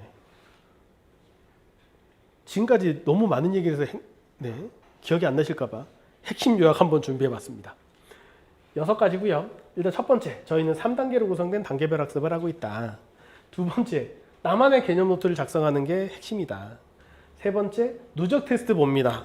누적 테스트를 봐서 학생들의 복습을 계속 할 수 있게 만들어주고, 네 번째, 1대1 클리닉은 수업 내 클리닉과 수업의 클리닉이 있다. 마지막으로 다섯 번째, 매일매일 카톡으로 피드백이 가고 있고요. 그리고 6번째로는 복습 영상 라이브러리가 개별로 제공이 된다. 이렇게 6가지가 가장 큰 핵심 요약이다라는 거고, 결국 우리가 하고 싶어 하는 거는 뭐냐면 학생들이 실력 정상 연습 문제를 스스로 풀 수 있는 실력이 될 때까지 개념을 정확하게 이해하고 풀 수 있도록 만들어주는 게 목표입니다. 결국 고등수학을 했을 때 가장 최종적인 목표는, 물론 과거 영재고 준비도 하겠지만 수학 자체를 좀 잘하는 친구가 됐으면 좋겠거든요. 입시가 사실 굉장히 많이 변하고 있지 않습니까? 저는 이제 저희 딸이 이번에 고1인데 올해 고1이 되게 기구하거든요. 저는 제가 특목고를 나왔기 때문에 저는 어렸을 때부터 저희 애를 특목고를 보내려고 했어요. 근데 저희 애가 초등학교 들어가는 순간부터 특목고 폐지된다는 이제 기사가 뜨기 시작했죠. 그래서 과고 영재고를 제외한 모든 특목고가 폐지된다. 물론 저는 원래는 저희 애를 과고를 보낼 생각이었습니다. 저희 집 앞에 있는 과고가 있거든요. 저희 집 앞에, 제가 이제 고척동에 살고 있는데 고척 야구구장 돔이 보여요, 저희 집에서. 그래서 거기에 근처에 이제 세종과학고가 있거든요. 어렸을 때부터 주입을 시켰죠. 저길 가자. 그래서 이제 저는 저희 학교도 자주 갔습니다. 우리 애를 데리고. 왜냐면 졸업생들이 기숙사에 비슷한 곳에서 잘 수가 있거든요. 또 포항은 바닷가니까. 가가지고 포항대 갈만하구만 막 이러면서 우리 애가 뭐 그딴 얘기를 했었거든요. 그래서 당연히 이과라고 생각하고 열심히 공부를 시켰어요. 근데 청천분 같은 게 뭐였냐면, 갑자기 이제 중학교 1학년 때쯤에 아빠 나는 이과가 아닌가 봐. 실컷 경시반에서 열심히 하던 애가 도저히 못할 것 같아. 이래서 문과로 돌렸습니다. 문과인 것 같아. 라면서 그냥 그 말은 수학학원을 끊겠다는 얘기죠. 그냥. 왜냐면 경시에서 K몰 하는데 나 K몰을 도저히 못할 것 같아. 라는 얘기랑 똑같은 거니까. 그래서 1학년 겨울에 끊고 2학년 동안에는 더 이상 이제 갈 만한 학원이 없는 거예요. 목동에서 학원을 다니고 있었는데, 진도는 수투까지 나가 있지, K모는 했지, 근데 더 이상은 안 한다 그러지. 그럼 더 이상 갈 학원이 없습니다. 이제 되게 애매해지기 시작한 거죠. 그래서 1년 동안은 그냥 강남인간과 함께 네, 보내다가 이제 겨우 이제 특목고를 가기는 갔어요. 이제 정권의 혜택을 받았죠. 저는 갑자기 특목 자사고, 그러니까 외고 자사고를 없애는 게 폐지되면서, 네, 지금 현재 국제고를 다니고 있는데, 근데 다행인 건 뭐냐면 그래도 고생했었던 것들 때문에 그 수학을 잘하는 문과생이 됐습니다, 지금. 그래서 지금 그래도 나름 전교권에 들어있는, 특히 수학의 날개를 좀 달아놓은 상태라서 그런 건데, 지금 현재는 이과든 문과든 수학을 잘해야 되는 것도 맞고요. 그리고 이 교과 과정은 보통 7년에서 8년마다 바뀌기 시작하거든요. 그리고 입시제도도 사실 지금 또 벌써부터 말이 많잖아요. 고등학교 수행평가 같은 경우는 너무 심하니까 교실 내에서만 하는 수행평가를 바꿔라는 지침도 나오고, 지금 고교 학점제 전반적으로 개정해야 된다는 말도 나오고, 사실 이러면은 제일 흔들리는 거는 최상위권 친구들이 제일 손해를 봅니다. 역차별을 당해요. 그냥 하나만 가지고 우직하게 뭘 해도 충분히 잘할 수 있는 친구들인데 괜히 흔들릴 수 있거든요. 그런데 이런 시기일수록 확실한 거는 잘하는 놈이 잘합니다. 근데 수학에 대한 확실한 실력을 가지고 있으면 다른 거는 다 할만하거든요. 제가 고등학생들 수업할 때도 항상 하는 게, 수학이 잡혀 있으면 다른 거는 어떻게든 해결이 된다. 물론 국어는 안 됩니다. 국어는 집을 팔아도 안 된다는 게 국어기 때문에 국어는 안 되지만, 근데 그래도 특히 탐구 과목은 웬만하면 다 되거든요. 고3 때 시작해도 어느 정도 나와요. 그래서 사탄론이 생기는 거고. 그렇기 때문에 수학에 대한 실력들을 어렸을 때부터 확실하게 잡는다. 그게 어떤 길이냐라는 거에 대한 고민들을 하면서 저희도 이제 만든 거고요. 전체적으로 제가 할 얘기는 여기까지고, 시간표 안내만 하고 말씀을 좀 마무리하도록 하겠습니다. 제일 궁금하신 게 이걸 거예요. 그래서 3단계를 구성을 하면 너무 많이 하는 거 아니야? 기간이? 그래서 어느 정도 기간일까라는 건데, 공통수학 1, 2 제일 관심 있는 게 우리 아이가 요 정도까지만 해도 좋겠다라는 경우가 제일 많거든요. 공통수학 1, 2를 3단계로 구성했을 때 굉장히 보수적으로 잡은 거예요. 이거는 이거보다 더 땡길 수 있습니다. 애들마다 다르겠죠. 그러니까 보수적으로 잡은 게 한 100회 정도인데, 주 2회면은 1년이죠, 딱. 주 2. 근데 이제 우리 아이가 상당히 잘한다, 2단계부터 들어갈 수 있습니다. 사실 1단계가 아니라 2단계부터 들어갈 수 있고, 2단계부터 들어가면 이제 64회가 되니까 32주가 되나요? 네. 주 2회로 구성을 했을 때 이렇게 되고요. 역시 1단계가 20회, 1단계 좀 많아요. 19단원인데 거의 한 회에 한 단원 나간다고 보시면 되겠죠. 그 다음에 재밌는 게 이겁니다.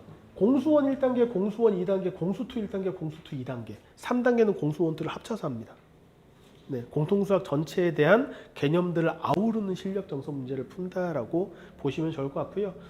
1단계는 기본 연습 문제랑 RPM인데, 그런 친구들이 생각보다 많아요. 중간에 입반하는 케이스에서 저희 애가 개념 원리랑 RPM을 같이 다 봤다, 그거는 탄탄하게 잘 본 것 같아요 라고 하면 사실 2단계부터 들어가서 공부를 해도 크게 문제가 없습니다. 그래서 준비가 돼 있는 과정이다라고 보시면 좋을 것 같고, 어디까지 공부시키는데 라고 하면 저희의 끝은 일단은 미적분 1까지는 깔려있다라고 보시면 좋을 것 같아요. 경시를 생각하면 대수 정도까지 공부를 하시면 되고요. 앞으로 편하게 공부를 하고 여기를 거쳐서 어떤 중도의 선행을 하는 그런 학원으로, 좀 더 큰 학원으로 좀 발판 삼아서 가시고 싶다라고 했을 때도 미적분 1까지는 우리가 준비를 해서 같이 공부할 수 있다. 역시 3단계로 구성이 되어 있고요. 대수 같은 경우는 사실 대수 1단계, 2단계, 3단계가 18회, 16회로 잡혀 있는데, 대수는 단원이 그렇게 많지는 않지만 학생들이 선행을 했을 때 가장 어려워하는 게 대수예요. 왜냐면 낯설거든요, 처음에. 그러니까 지수로그라는 것 자체가 낯설어서 어느 정도 적응이 될 만하면 완전히 다른 상가함수를 배웁니다. 이제 나 로그 더 할 줄 아는데? 상가함수를 배워서 이제 상가함수 그래프 그릴 수 있을 쯤 되면은 갑자기 수열을 배워요. 그래서 가장 어렵긴 하거든요. 사실 초월함수들을 배우는 거기 때문에 중요한 단원이긴 하지만, 대수는 미적분 2를 위한 발판 같은 거라 사실. 그래서 이제 이 부분은 어려워하기 때문에 좀 보수적으로 잡아서 이 정도로 공부를 한다라고 보고, 선행을 했을 때 미적분 1을 대수보다 더 쉬워요. 극한만 좀 어느 정도 극복하고 나면 그 소위 말하는 초등학생들이 미분했다라는 게 다 이거 여기서 나오는 거거든요. 산수 계산이나 미분은. 물론 개념을 정확히 이해하는 거는 굉장히 다른 얘기죠. 그렇기 때문에 개념을 탄탄하게 공부하는 거에 초점을 맞춰서 공부를 해야 되는 건 맞고요. 그래서 미적분 1은 그냥 16회, 14회 정도 이렇게 구성이 되어 있다라고 보시면 좋을 것 같습니다. 저희 현재 시간표를 간단하게 말씀을 드리면, 일단 진행반은요, 어차피 네, 어이구, 제가 벌써 마감이 2반이네요. 네, 2반은 이미 마감이 돼서 신청이 안타깝게도 안 되고요. 그리고 현재 진행하는 반 중에 2반 같은 경우는 공통수학 1, 그러니까 공통수학 2단계를 진행하고 있는 반인데, 20회 중에서 지금 현재 13회까지 진행이 됐습니다. 그래서 여기는 지금 1차, 그러니까 14단원, 1차 부등식, 연립 1차 부등식까지 진행이 되어 있는 반이라서 여반은 네, 중간 입반이 가능은 한데 네, 권하진 않고요. 그 다음에 3단계 반 하나가 진행이 되고 있는데 이거는 왜 기간이 짧나요? 라고 되어 있지만 이거는 학생들의 상황이나 여러 거에 따라서 조절이 될 수 있다. 말씀드린 건 앞에 있는 거는 보수적으로 잡아서 이만큼까지는 생각하시면 됩니다라는 거고 거기서 조금씩 학생들의 수준과 상황에 따라서 바뀔 수는 있습니다. 그러면 이제 오픈반이 아이고 제일 중요한 걸 넘길 뻔했네요. 개강반입니다. 현재 개강반 일단 첫 번째 고집센 대수라는 과정이 있는데 우리 아이는 중등 과정까지 했고 중등 심화까지 했는데 지금 당장 정석 들어가기 조금 부담스러워합니다 라는 친구들이 있을 수 있습니다. 그래서 9회 과정으로 일요일이니까 9주가 되겠죠. 일요일날 오후 4시에서 7시까지 대수 시작, 공통수학 원 시작을 위해서 중등 대수 전체를 심화 완성하는 과정인데 여기서는 두 가지를 한다고 보시면 돼요. 가끔 이런 거 궁금하실 때가 있을 것 같아요. 대수를 공부했는데 중등 과정을 다 했는데 우리 애가 좀 이빨 빠진 과정이 있지 않나? 이빨이 빠져있는 유형이 있지 않을까? 이런 고민이 잘하는 친구들도 있거든요. 그래서 그거를 한번 이빨 빠져 있는 과정이 있는지를 한번 전체적으로 약간 유형이라든지 기본적인 걸로 유형을 한번 쭉 점검하는 어떤 과정이 있고요. 그러니까 이제 유형들을 보는 게 그 다음에 중등 심화를 A급만 했는데 심화를 한 번 더 조금 다졌으면 좋겠는데 그렇다고 A to Z를 다 할 수는 없고 좀 빠르게 필요한 핵심만 좀 다지고 싶은데 라고 해서 왜 고집센이냐면은 고쟁이와 센을 이용한 겁니다. 그래서 고쟁이 스텝 3에 있는 심화 문제들을 발췌하고요. 센에 있는 대표 유형 중에서 이거는 반드시 알아야 돼 라는 거는 우리가 연산지처럼 트레이닝으로 교재가 나갈 거예요. 그런 식으로 좀 해서 공통수학 원을 효과적으로 쉽게 들어갈 수 있는 교재다.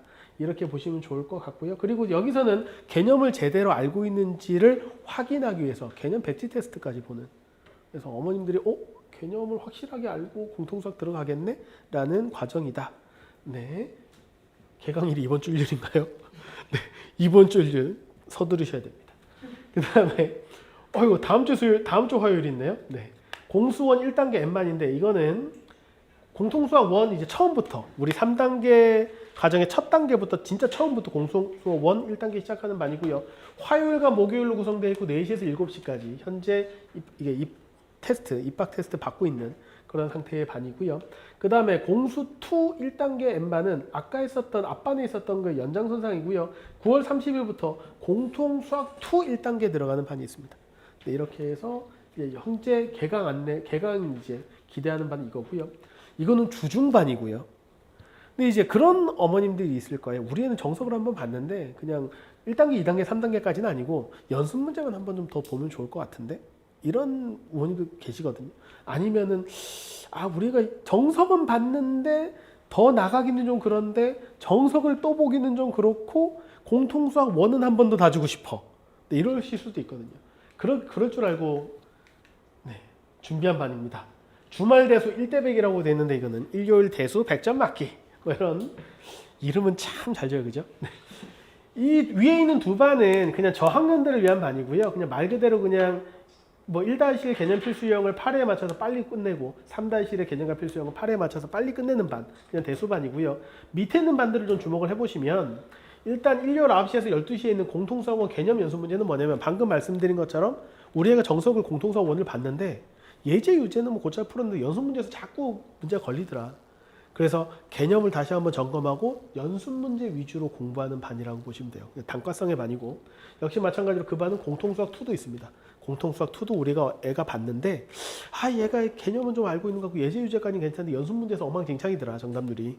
그 친구들은 개념을 정리하고 연습 문제를 볼 수 있는 반들이 주어져 있고 우리 아이가 정석까지는 봤는데 연습 문제까지도 곧잘 푸는 것 같은데 좀 아직은 약해. 내지는 땡땡 학원의 입반 테스트를 봤는데 결과가 좀 안 좋았어. 이런 친구들이 있을 수 있지 않습니까? 그런 경우 공통수학 1의 문제풀이 반이고요. 여기서 문제풀이는 공통수학 1의 1품이라는 교재를 이용을 하는데 중등 1품을 생각하시면 안 됩니다. 1품이라는 교재가 중등 1품과 고등 1품이 완전 난이도가 다르거든요. 중등 1품은 지금은 약간 내신 필수 교재 같은 느낌이에요. 그러니까 내신을 하려면은 그냥 이건 학군지가 아니라 서울에 있는 변두리에서도 1품은 무조건 봐야 되는 교재거든요. 중간고사, 기말고사 대비를 위해서. 근데 고등 1품은 그거보다 난이도가 훨씬 더 있는 교재고 원래 1품 말고 1품 특작이라는 교재가 있었어요. 1품이라는 교재가 따로 있고 특작이라는 교재가 있었고 이렇게 좀 더 난이도가 올라가고 있었는데 특작이라는 교재가 이제 단종이 되면서 1품이랑 합쳤거든요. 옛날에 A급의 뒤에 있는 이제 S스텝, 사고력의 날개라는 게 그냥 A급에 편입된 느낌. 그래서 1품 난이도가 전반적으로 올라가 있어서 고등 1품은 한번 보시면서 심화로 그렇다고 우리가 블랙라벨까지는 아닌 것 같은데요 라고 할 때 볼만한 그런 교재다 라고 보시면 좋을 것 같습니다. 자, 이렇게 해서 저희가 이제 시간표 안내까지 말씀을 드렸고요. 이제부터 시간이 많이 갔는데 생각보다 질의응답을 좀 받으려고 하고요. 그 질문은 우리 아이에 대한 질문은 나중에 따로 이제 받아들일 수 있으니까 그냥 시스템이나 이런 거에 대한 전반적인 질문이 있으시면 네, 말씀드리도록 하겠습니다. 네, 질문해 보십시오. 무학년제긴 한데 지금 초등학교 빠른 친구들은 초등학교 3학년 친구들인데 그 친구들을 받는 좀 마감이고요. 보통 좀 초5에서 중1 정도까지가 있습니다. 네, 무학년제긴 합니다. 근데 물론 열화 같은 성원에 힘입어서 학생들이 많아지면 학년별로 구별할 수는 있습니다.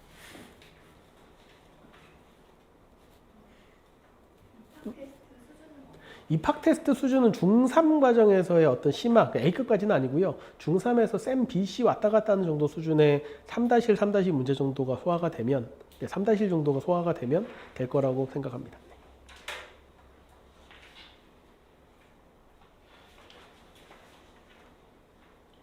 제가 너무 설명을 잘했나 봅니다. 질문이 없죠? 네. 네. 네네. 고급 앞에 거요.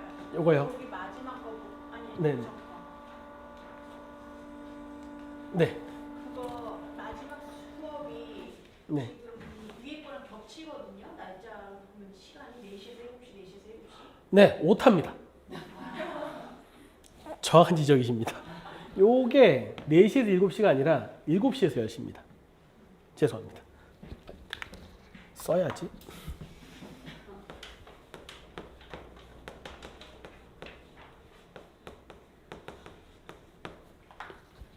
네. 이거 이제 넘기면 안 되겠네요. 네, 혹시 또 다른 질문 있으실까요? 네네. 네네. 저희가 공통된 시스템입니다. 네. 어느 정도 물론 약간의 차이가 있을 수는 있는데 거의 같이 공유돼서 저희가 매번 딱 교무실에 딱 저희 학원 딱 들어오시면 굉장히 많은 이상한 상장 같은 게 팍 붙어 있고 녹색 의자 같은 게 딱 놓여 있지 않습니까? 물론 가끔 이제 학생들이 생각하는 의자로 쓰긴 하는데 근데 거기에 선생님들이 한 분씩 앉아서 이제 회의를 진행을 합니다. 저희가 보통 쉬는 시간에 거기서 이제 다 논의돼서 저희끼리 이제 익스큐즈된 그런 내용이라고 보시면 될 것 같고 실제로 저희가 수업하고 있는 내용이기도 합니다. 그러면 한지연 선생님도 주말 클리닉을 해주시죠? 한지연 선생님 주말 클리닉 하십니까? 네, 같이 참여할 수 있습니다. 네, 그렇다고 하십니다. 가끔 걱정되는 게 네. 필기 수업 하잖아요. 네네. 그거 쓰느라고 설명 못 듣는 경우가 네네. 있어요. 이런 경우는 어떻게 되는 저희 같은 경우는 일단 필기 하느라고 못 듣는 경우는 없고요. 듣느라고 필기를 못 하는 경우는 있습니다. 우선순위가 네, 듣는 게 우선순위고 그래서 영상을 제공하는 것도 있습니다. 네, 그래서 너무 오래 걸린 친구는 야, 너 나중에 영상 봐. 영상 보고 써와라고 하는 편이고요. 웬만하면 쓰는 친구들이 거의 비슷비슷하거든요. 가끔 짐승 같은 속도로 쓰는 친구들이 가끔 있는데 그 친구들 가만히 보면 글씨가 엉망진창이거나 제대로 안 썼거나 이런 경우들이 훨씬 많거든요.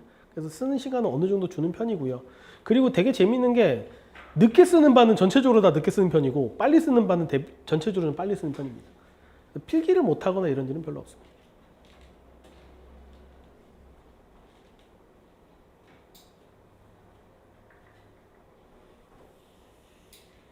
네, 이 숙연한 분위기 보니까 더 질문이 없으신 것 같은데 빨리 보내줘. 이런. 네. 블로그를 네네. 보려고 하니까 없거든요. 블로그에 없다는 게 블로그가 없다고요? 블로그 자체가 지금 사이트를 못 찾겠는데 SM 에듀를 쳐서 네네. 예전에는 클릭을 하면 클릭할 그 주소가 있는데 지금 제가 못 찾는 건지 지금 블로그 있습니다. 저희 개념 상승 SM이라고 찾으시면은 검색을 찾는 네네. SM 에듀를 찾았는데 옛날 얘기죠. 네, 아마 나올 겁니다. 그러면 이 공수 원투 3단계 N반이 네. 지금 진행반인데 네네. 좀 끝날 것 같은데 네네. 다시 바로 열리나요? 아니면 좀 텀이 있나요? 그거는 제가 하는 반이 아니어가지고 네, 텀이 좀 있는데 그 텀 정확한 텀이나 오픈 시점은 다시 상담실로 전화를 주셔야 될 것 같습니다. 항상 열리는 게 아닌 거예요. 네네네. 무조건 그 기차처럼 이렇게 연결돼서 계속 열리는 건 아닙니다. 그럼 1단계, 2단계는 거의 그냥 기차처럼 연결돼서 계속 열리나요? 네네. 1단계 이후로는 바로 2단계 연결되고 한 번 시작이 되면 그건 그 시간 계속 고정으로 이어간다고 보시면 될 것 같고요. 그래서 여기 있는 공수2 1단계는 앞에 있는 진행반에서 공수원 2단계 반입니다. 사실 이 반이. 네, 그래서 그게 종강 시점이 바로 요거 전주고 9월 30일부터 그 2단계로 바로 개강이 되는 겁니다. 공수2 1단계로. 그럼 한 반에 최대 인원은 10명이라고 하시는데 네네. 최소는 몇 명? 사실 최소는 지금 뭐 2명, 3명도 있는 반은 있는데 이제 계속 이제 그래도 중간 입반이 되는 편이고요. 그래서 최소는 3명까지도 생각을 하시면 될 것 같습니다. 3명이 안 되면 그러면 근데 웬만하면은 네, 되는 편입니다. 네, 그 정도는. 네.